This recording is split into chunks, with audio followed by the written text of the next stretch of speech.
Assalamualaikum warahmatullahi wabarakatuh. Halo anak-anak, bertemu lagi dengan Ibu di pertemuan kali ini. Pada kesempatan ini, Ibu akan membahas materi suhu dan kalor. Apa itu suhu dan kalor? Nah, untuk mengetahuinya, silakan tonton video ini sampai akhir. Anak-anak pasti sering mendengar istilah panas dan dingin. Di siang hari, udara terasa panas, dan pada malam hari, udara terasa dingin. Segelas es yang ada di meja akan terasa dingin, dan nasi yang ada di penghangat nasi akan terasa panas. Apakah sebenarnya yang dimaksud dengan panas dan dingin? Apa hubungannya konsep panas dan dingin dengan konsep kalor?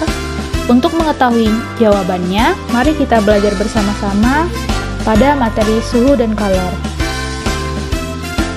Suhu merupakan tingkat atau derajat panas atau dinginnya suatu zat. Anak-anak, pernahkah kalian melihat seseorang yang sedang mengecek suhu tubuhnya? Suhu dapat dinyatakan dalam satuan derajat.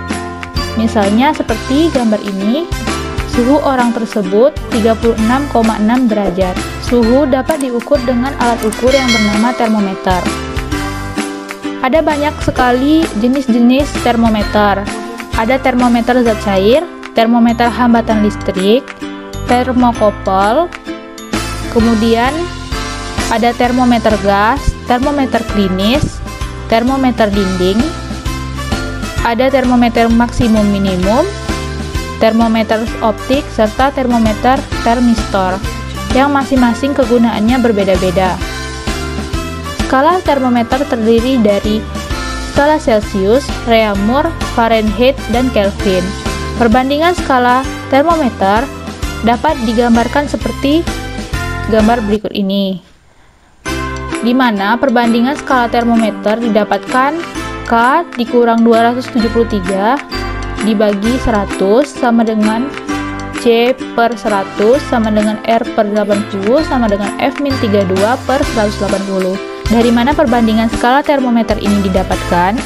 Kita lihat gambar skala termometer ini dapat menyatakan perbandingan skala termometer, yaitu yang pertama kita lihat pada termometer Kelvin. Di sini terdapat titik didih air atau titik tetap atasnya ada 373 Kelvin, sedangkan titik beku atau titik tetap bawahnya 273 Kelvin. Jadi rumusnya itu adalah suhu benda dikurang dengan titik tetap bawah atau titik beku dibagi dengan titik didih air atau titik tetap atas dibagi dengan titik beku atau titik tetap bawah. Jadi didapatkan K dikurang 273 dibagi dengan 373 dikurang dengan 273 yaitu 100. Maka didapatlah perbandingannya K dikurang 273 dibagi 100. Sedangkan untuk Celcius itu suhu benda dikurang dengan titik beku yaitu C, kemudian titik didihnya dikurang dengan titik beku yaitu 100. Jadi perbandingannya adalah C dibagi 100. Begitu juga dengan yang Reaumur, suhu benda dikurang dengan titik beku yaitu R dikurang 0 jadi R. Kemudian untuk yang penyebutnya itu titik didihnya dikurang dengan titik beku, 80 dikurang 0 80. Kemudian yang terakhir ada Fahrenheit.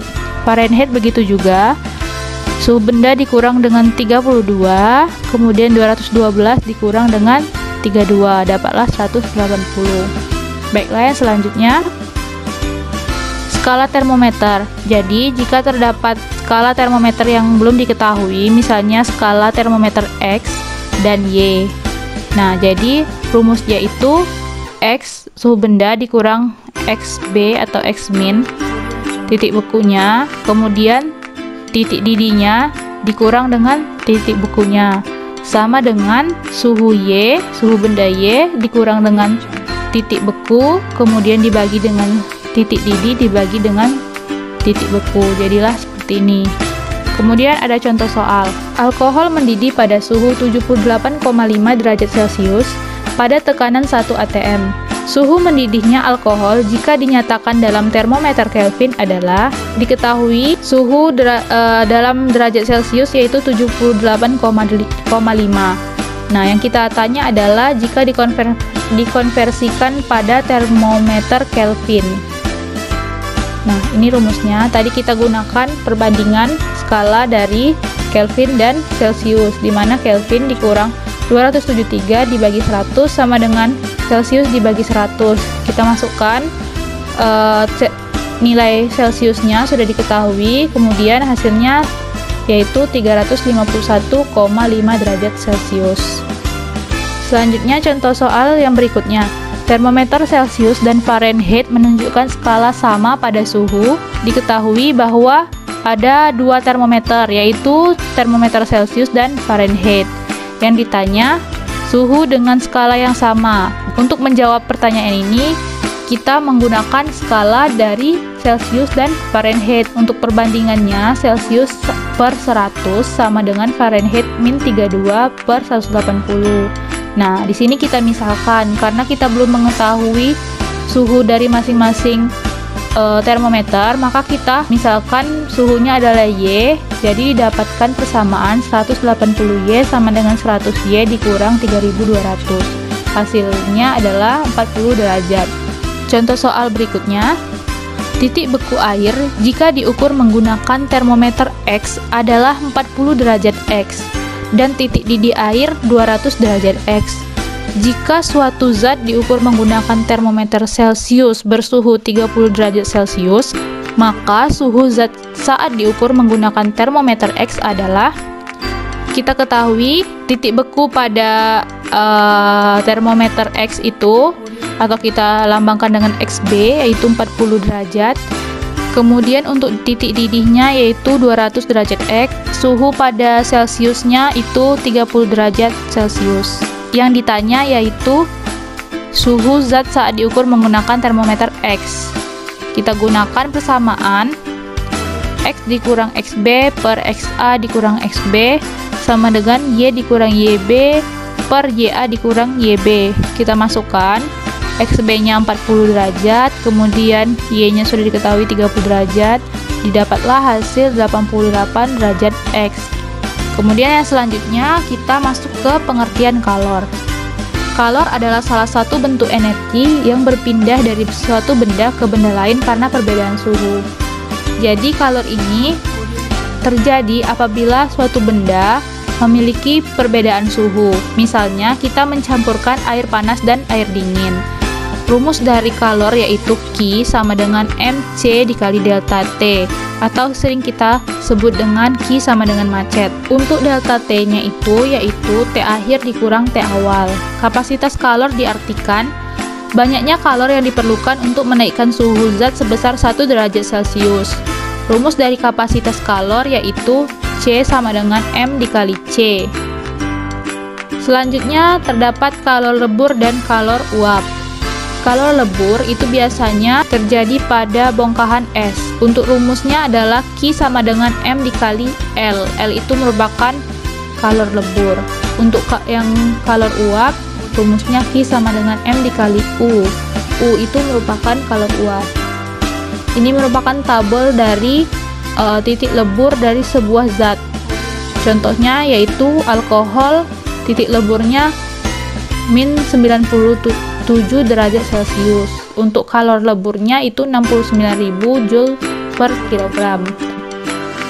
Asas Black menyatakan apabila dua zat atau lebih mempunyai suhu yang berbeda dan terisolasi dalam suatu sistem, maka kalor akan mengaliri zat yang suhunya lebih tinggi ke zat yang suhunya lebih rendah.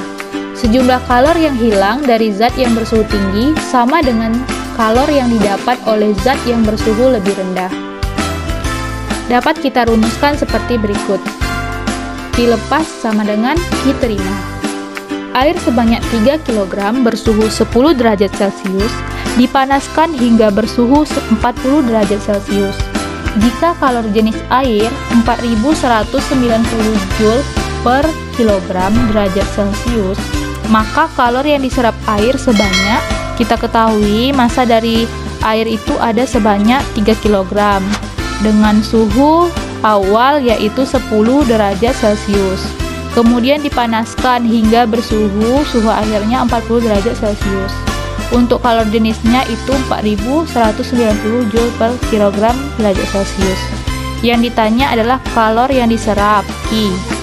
Untuk menjawabnya, kita gunakan rumus Q sama dengan M dikali C dikali delta T. Didapatkan hasil 377.100 Joule. Kemudian contoh soal yang selanjutnya. Seorang anak mencampurkan air panas bersuhu 86 derajat Celcius sebanyak 4 liter dan air dingin bersuhu 18 derajat Celcius sebanyak 6 liter. Jika kalor jenis air 4200 Joule per kilogram derajat Celcius, maka suhu akhir campuran air hangat tersebut adalah, ketahui, suhu air panasnya 86 derajat Celcius, massa air panasnya 4 liter, air dinginnya bersuhu 18 derajat Celcius dengan massa 6 liter. Kalor jenis air yaitu 4200 Joule per kilogram derajat Celcius. Yang ditanya adalah suhu akhir campuran yaitu TC. Maka untuk menjawabnya kita gunakan rumus TC sama dengan M1 dikali T1 ditambah M2 dikali T2 per M1 ditambah M2. Didapatlah hasil 45,2 derajat Celcius. Es bermassa M gram bersuhu 0 derajat Celcius dimasukkan ke dalam air bermassa 340 gram bersuhu 20 derajat Celcius yang ditempatkan pada bejana khusus. Anggap bejana tidak menyerap atau melepas kalor. Jika kalor lebur es 80 kilokal per gram, kalor jenis air 1 kalori per gram derajat Celcius, semua es mencair dan kesetimbangan termal dicapai pada suhu 5 derajat Celcius. Maka massa es adalah, kita ketahui di sini ada massa es itu bermassa M gram. Kemudian untuk suhunya 0 derajat Celcius. Untuk air bermassa 340 gram bersuhu 20 derajat Celcius. Kemudian untuk kalor lebur yaitu L 80 kilokal per gram.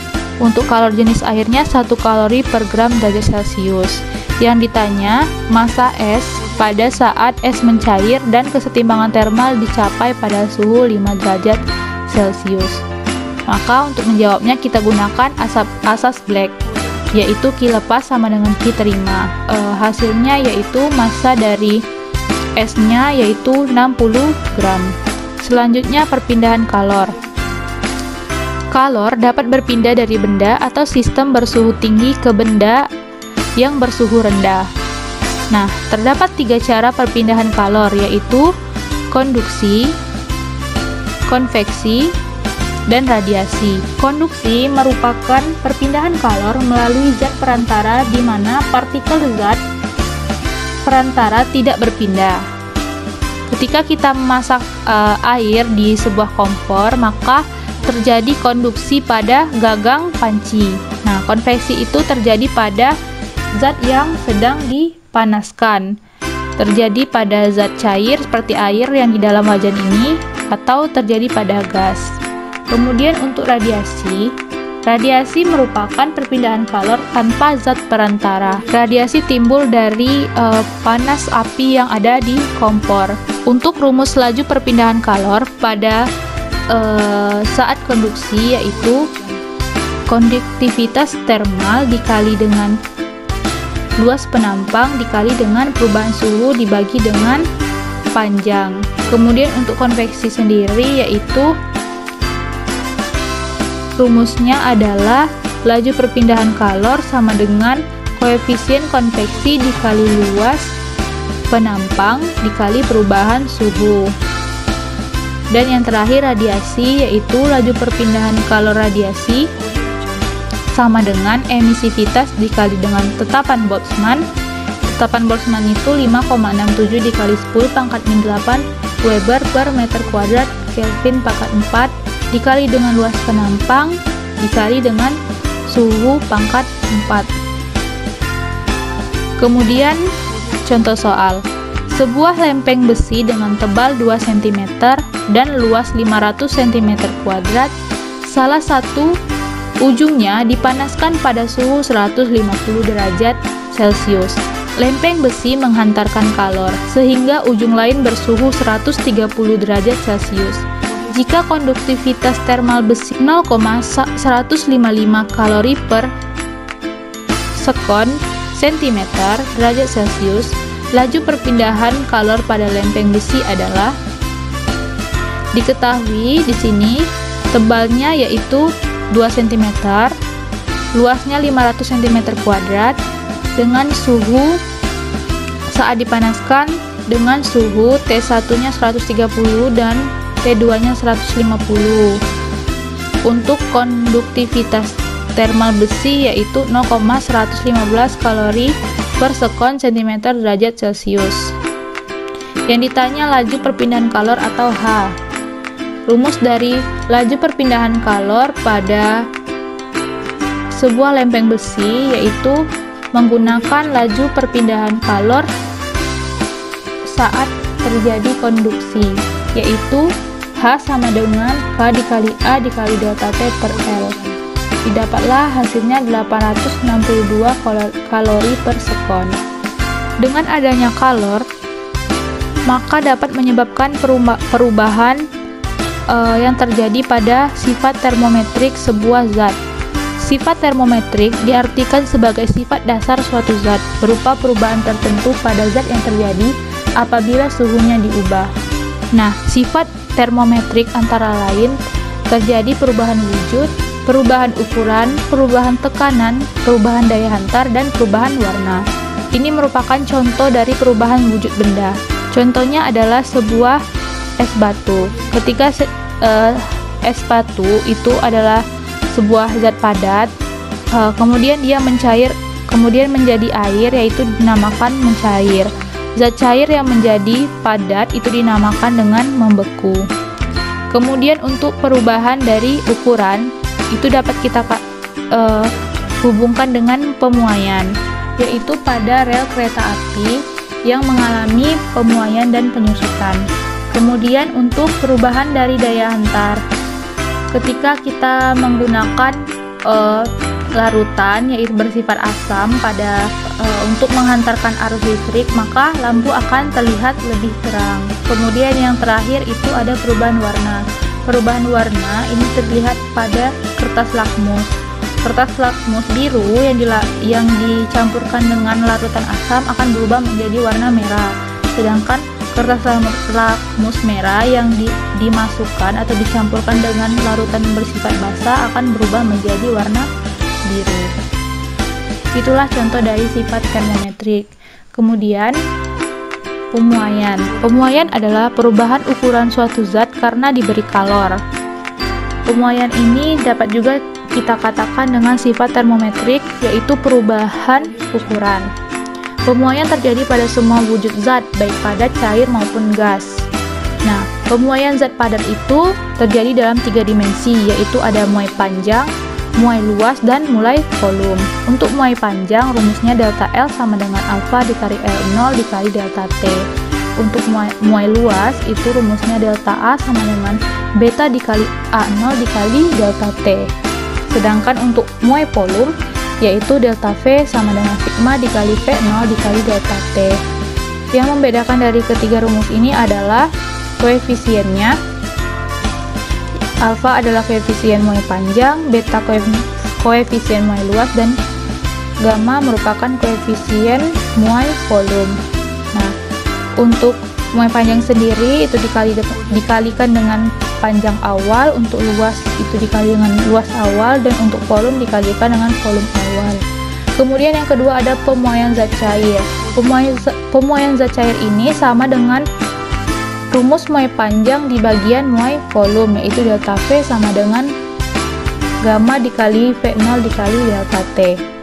Yang terakhir ada pemuaian zat gas, yaitu rumusnya V1 dikali F1 per T1 sama dengan P1 dikali V1 per T2 dengan keterangan rumus sebagai berikut.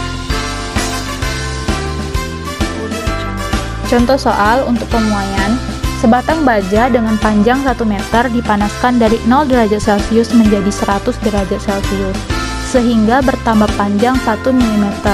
Koefisien muai panjang baja tersebut adalah diketahui panjang dari baja, panjang awal dari baja itu 1 meter, kemudian dipanaskan dari suhu 0 ke suhu 100, berarti delta T-nya 100 dikurang 0 yaitu 100.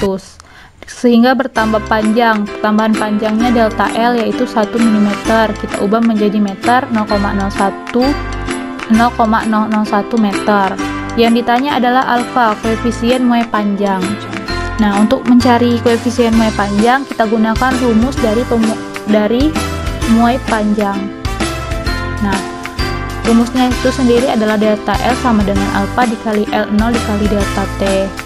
Untuk karena yang ditanya adalah alfa, maka alfa sama dengan delta L dibagi L0 dikali delta T. Didapatkan hasil koefisien muai panjangnya yaitu 1 dikali 10⁻⁵ per derajat Celcius.